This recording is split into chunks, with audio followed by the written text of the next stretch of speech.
Yo, Batipua Nambaradat, Batipua menyapa dunia.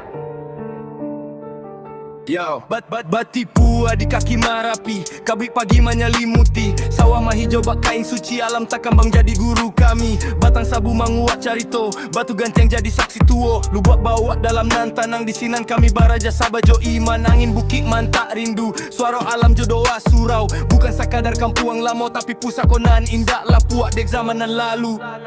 Batipua alam nan rancak bana,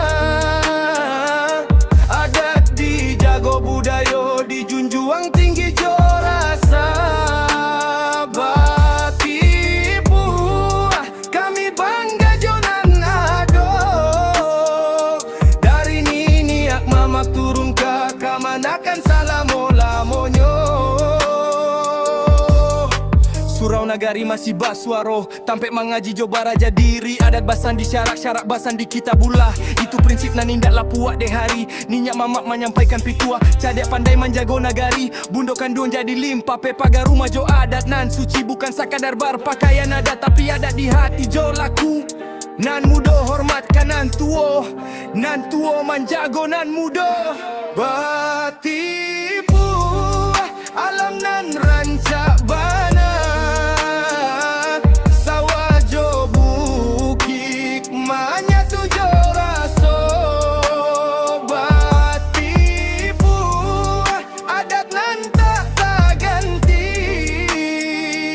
walau zaman berubah kami tak gua berdiri.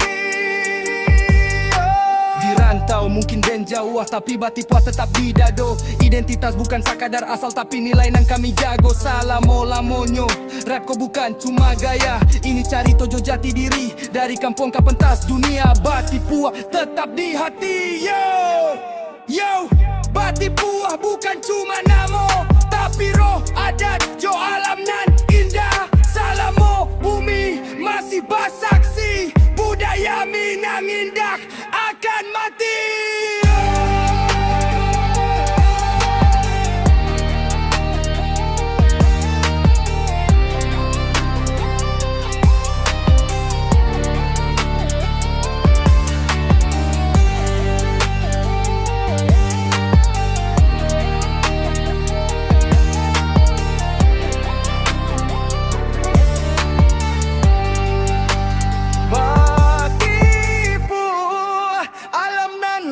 Cabana, adat dijago budayo dijunjung tinggi jo rasa.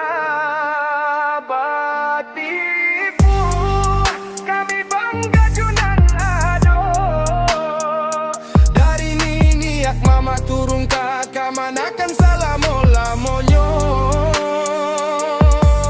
Yo, Batipua bukan cuma damo, tapi roh adat jo alam nan indah.